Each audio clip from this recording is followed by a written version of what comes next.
What's up guys, Macadii here. Today we're having a discussion about the Greninja suspect test. I thought rather than just me giving my own opinion and my own arguments, I thought it would be better to do it as an actual discussion. So today I'm here with my brother Tom. Hi guys. And he's been playing Pokemon as long as I have, and we enter some quite heated discussions together. And we both have very opposite views of what we think Greninja what they should do with Greninja. So my overall opinion is that they should either ban it or eliminate Protean from it.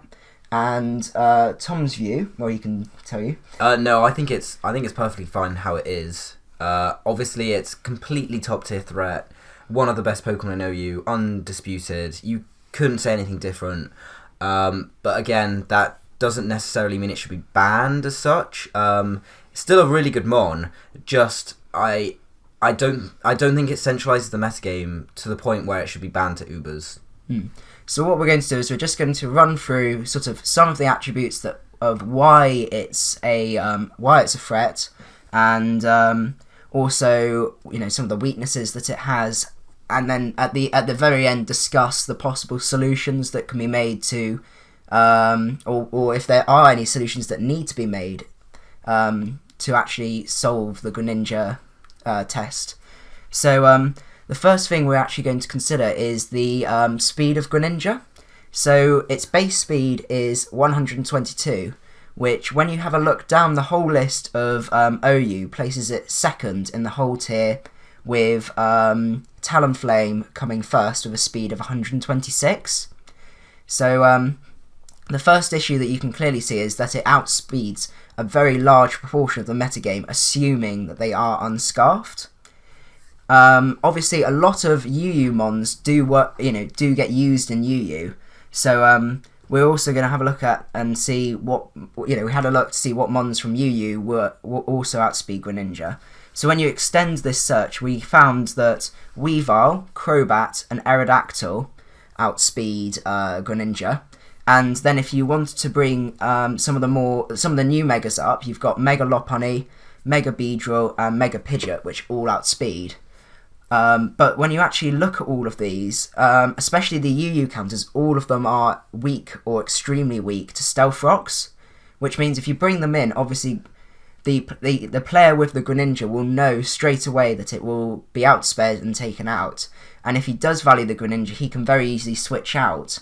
And by switching out, he takes a sort of smaller penalty to bring it back in compared to some of the other checks to Greninja. The other thing is as well is all of them are relatively frail and most likely will be unable to take more than 2 hits, assuming that the player does not predict the switch in.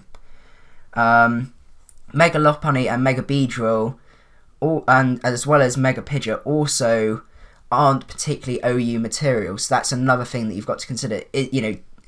Should we really be bringing Pokemon from RU up just to counter this one, to outspeed this one Pokemon? So I don't know if you've got any views on that. No, I agree. I agree on the fact that we shouldn't really consider these lower mons that outspeed and could potentially KO as counters, because they're uncommon in OU, to say the least. However, I still disagree, as I will elaborate on later, that it should be banned. So yeah, I don't know. Should we start the? I guess you'd also have Scarfers as well. Yeah, that's the thing. Like a lot of common Scarfers. So like unlike a lot of people, really. Well, no, that's not true. It's just not as common as it was. I really like Scarfed Infinite. So Scarf Infinite is a great counter to Greninja because obviously it outspeeds and it has a reasonable attack or special attack with some very hard hitting moves such as Close Combat and Flare Blitz and U-Turn. So it means that if Protean has been undergone by the Greninja, it can U-Turn out if it doesn't like it, or it can almost certainly KO the Greninja, especially after the Greninja's taking life orb damage, which it invariably has. And it's not that weak to rocks, it only takes the normal 12.5% damage. Yeah. So it does make a very viable counter. Obviously, this is only one, you could say. But then there are other Yeah. very good Scarfers that can do exactly the same job. I think the issues I can see is that obviously you can't switch it into Greninja unless you're absolutely 100% sure you know what it's going to do. And if I was in the position where I had a Greninja and suddenly someone brings in an Infernape or anything that I know I will outspeed very easily, then to me alarm bells will start ringing and I will almost definitely swap the Greninja out into something else, and just to keep an eye on and just then potentially test to see if that is actually choiced. Sure. This can happen to a lot of fast mons though. So, no, I think that's that have just KO'd. Yeah, it's sometimes happens, but if you can send something in and you've got the momentum, it's very unlikely that you'll send in something that's slower and can take a hit, because obviously you don't want that. But yeah, no, I see what you mean. Obviously, Greninja is second fastest thing in the tier. You've got to keep that in mind. So basically, everything will either have you send it in, will either have priority. Yeah. But then again, that's just everything. So you could be bluffing the Scarf. Yeah. So from here, we're going to just have a chat about Protean and how sort of what our views on it are. So I approached it in the way that if you consider the stats and just added sort of 50% to it, what sort of like stats would you be looking at if you viewed it as a sort of a mon where the Protean was actually included within its base stats? So by doing the calculations on that, I actually calculated that it would actually have the equivalent base attack of 165, which is more than a Slaking, and also the base special attack of 180, which rivals Primal Kyogre and also Deoxys attack. So as well as that, you've also got to consider that they do run Life Orb on top of that as well. And that's just one of the ways that I'm thinking about sort of quantifying just how much of an effect Protean does have upon this mon. Sure. I don't particularly like this analogy at all, actually, because the thing is, you look at something like Slaking. Okay, yes, Greninja might have more attack this way, but Slaking, if it didn't have its ability, it would almost certainly just be banded or scarfed and spam the hell out of return. Which is stab as well. Which is stab. Now you got, and that's the thing. You got to remember that this Greninja might have this much attack, which you could model it that way, or special attack, but it cannot get stab, which is what a lot of mons use, say 70% of the time. 70% of the time, you're going to click your most powerful move, and all the other moves are usually there just for coverage, say, and as a result, yeah, it's an okay way of looking at it, but I mean, it's like saying, a choice banded mon with roughly the same special attack or attack. So, I think that's fair enough. That's another way to look at it. The other thing that also works well is it couples with its high speed, which means actually it can change its typing before the other one gets in a chance to attack, which means it can either turn into a type that either is neutral or is resisted, or even is immune to the move that that mon is going for. And especially with it being second fastest in the tier, you are almost guaranteed on being able to change your typing and completely sort of adapt to what that your opponent's going to be going for. And that actually requires your opponent to then have a sort of, on top of predicting, what you're going to move you're going to do, he's also got to predict then what typing you're going to turn into and what move he can then do to make that hit super effective and potentially kill. The other thing to consider is also U-turn. That obviously with Protean, that means that U-turn actually does become a lot more damaging as well, which is another thing to consider. Yeah, definitely, I agree. But then at the same time, U-turn's not the most powerful move. It's definitely not why it's used. Yeah. So from here, we're just going to have a bit of a discussion about the addition of Gunk Shot and Low Kick to its arsenal. So what this has resulted in doing is actually it means that physical and mixed sets are now much more viable, because it's now getting moves with higher base power, and also it gives it the ability to actually defeat a lot of its common counters. Later on in the video, we're just going to run through Smogon's list of what it thinks is a counter to a Greninja, and we'll just go through that and see how Gunk Shot and Low Kick have had an effect on these on this list as well. The other thing to consider as well is that Greninja has a reasonable access to priority as well, with Water Shuriken, Quick Attack, and Shadow Sneak, and that with physical sets and mixed sets being much more viable, it means that actually the priority becomes much more viable as well, and that means beating it with priority as well, especially with Sucker Punch, is a lot harder to do, because obviously if they are able to move first because they use priority, your Sucker Punch will end up failing, which then, you know, obviously another thing that needs to be considered within this sort of whole discussion. Yeah, no, I agree. The Death Greninja is definitely priority, but then again, you might say that, oh well, Greninja gets priority, therefore it's sorted. No.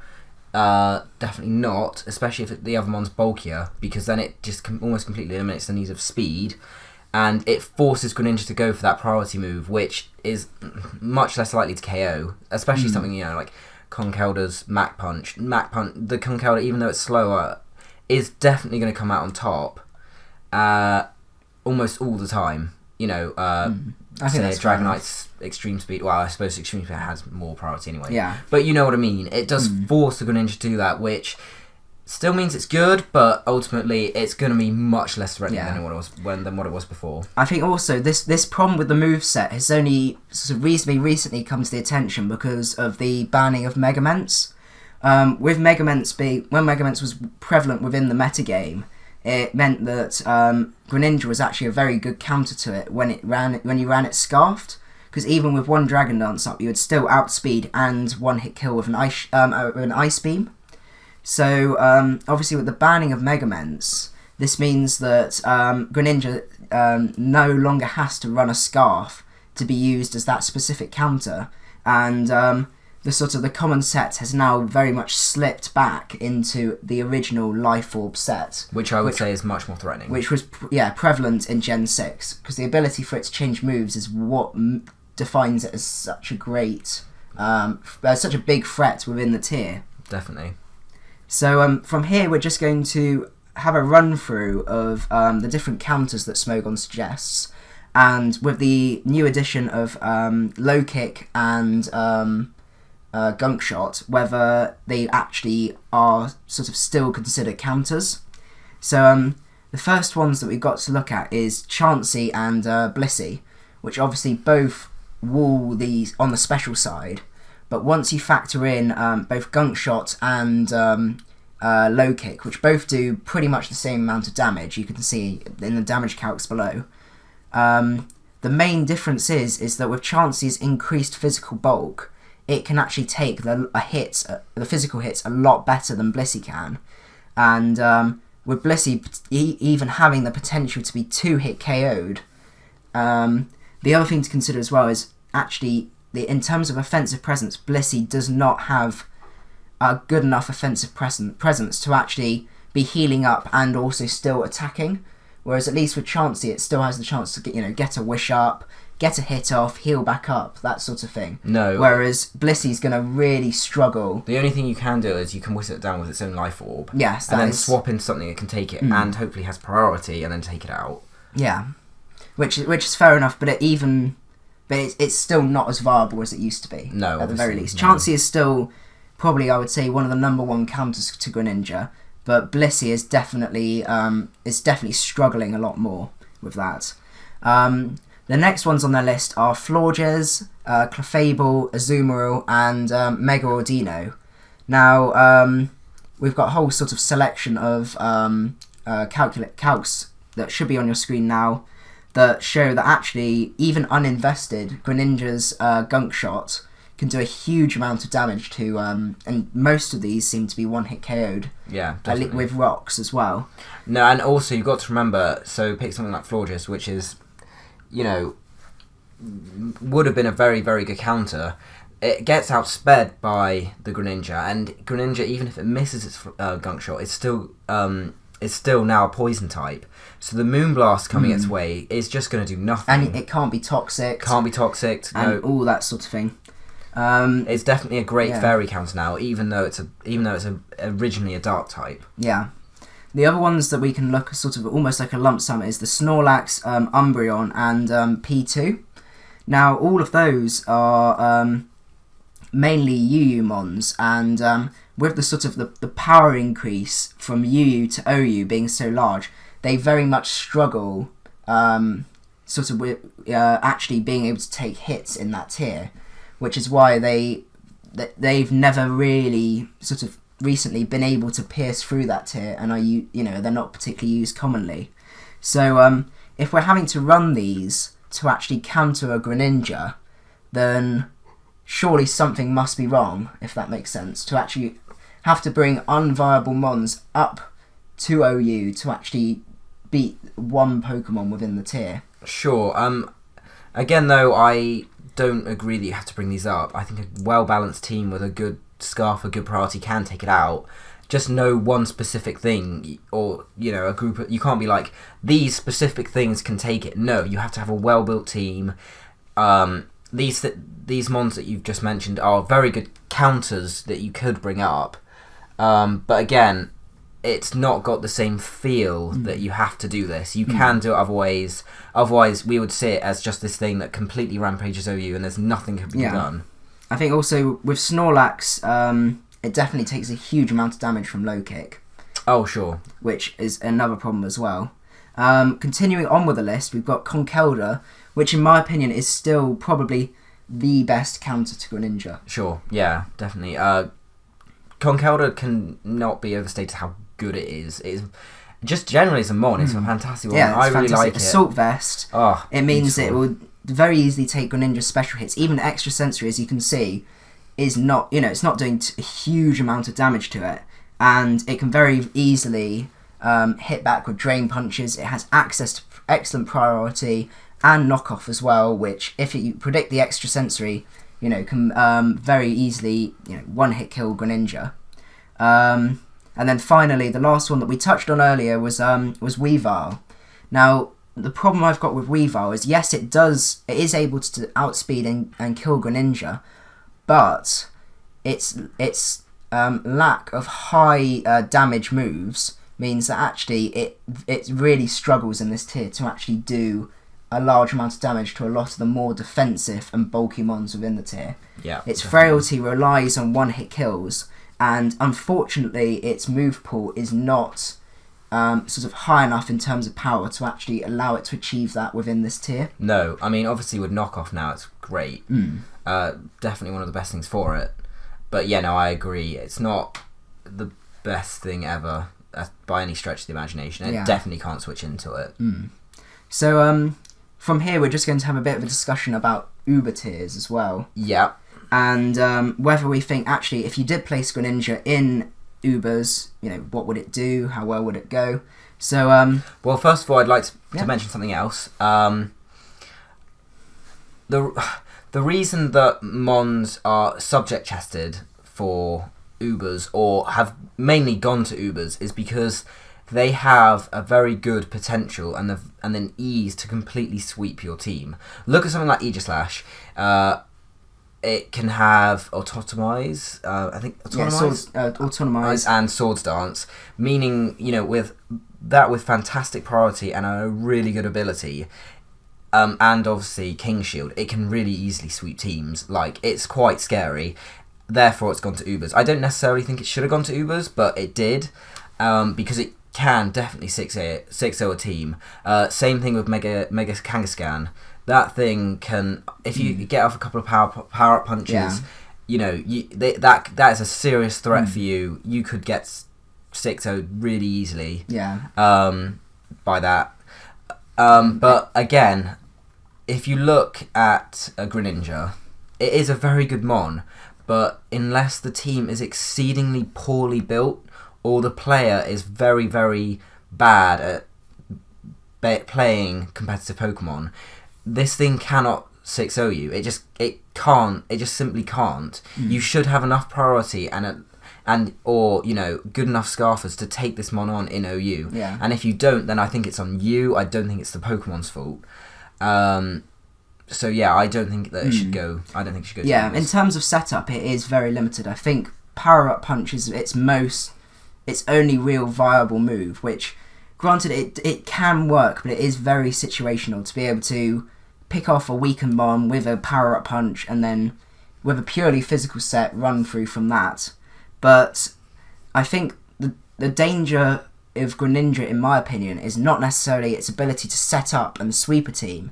It's its ability to run a huge multitude of sets that you've got to try and have a mon that can counter all of those sets and also have the skill to be able to predict exactly what moves it runs, whether it's physical, mixed or special, and the ability for it to be run physically or specially means that both your it depends on your walls as well, and it would be very easy for you to switch in a special wall, predicting it to be special, and find actually you're getting a gunk shot to the face, and that's it. Game over really. But that's just my opinion on why it's just a bit of why it is such a threat. But moving on to actually with Ubers, we have a series of calcs here that I got off a forum, which is showing some sort of the damage that Greninja could actually theoretically cause within the tier, and it does seem to be doing a reasonable amount of work with the right sets. But my issue here is the amount of priority that exists within this tier and the frailty of Greninja. For example, with the Arceus calc, it would be, yes, it does one-hit kill the Arceus, but it will be taken out it's very likely that it will be taken out by an E-Speed straight away before it can even get a chance to blink, really. Yeah, definitely.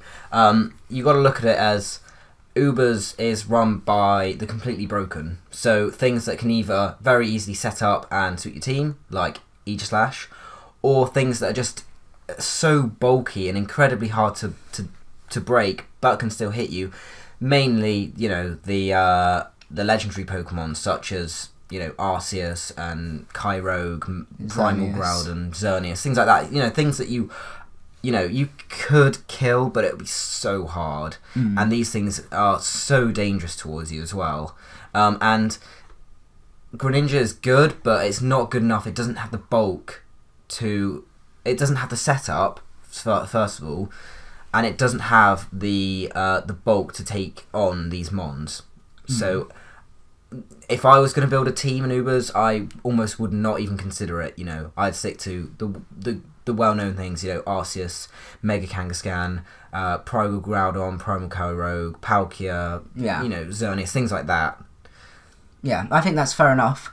The other thing we need to consider now that is if it's too good for OU and it's too bad for Ubers, is there a sort of compromise in between? And from what we can see, the only compromise we can really see is by banning Protean on it. And to be honest, with the way that Smogon has been working with, for example, Speed Boost, Blaziken, and I'm trying to remember what other ones that. Yeah, mainly Speed Boost Blaziken is definitely the best example. Yeah, without doubt. Yeah. And with that, they were very comfortable just throwing it up into Ubers and not even going to the bother of actually trying to take Speed Boost off of it. So although it would allow it to them, it may not be OU material, but it would allow it to exist within the sort of the main common metagame when a lot of the players do play. But I just can't see them actually going to all the trouble of doing that. No, I can't, and yeah, I don't think they do that, to be honest. No. You can't really ban a particular move or an ability that a Pokemon can have. It's just yeah.